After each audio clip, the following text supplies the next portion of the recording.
చూడు పెళ్ళైన కొత్తలో తాత ఆడికి తీసుకుపోవాలా నిన్ను? ఇప్పటికైనా చెప్పు. చెప్పను. మళ్ళీ అడిగితే ఈ చెప్పననే సమాధానం కూడా చెప్పను. ఇప్పుడు నేదాన్ని అంటే ఒంగోలు పోయి పడతాం. అవును, ఫ్రీ బస్ బస్సు తాత స్వర్గానికి పోయింది.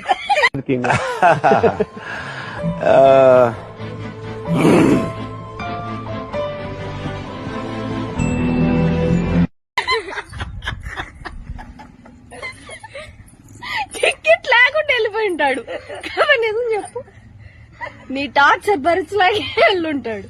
నేను చెప్పు, తాత నిన్ను ఎక్కడ తీసుకెళ్ళా? సినిమాకి, హనీమూన్ కి ఆడికి వెళ్ళా? ఏం పాపం?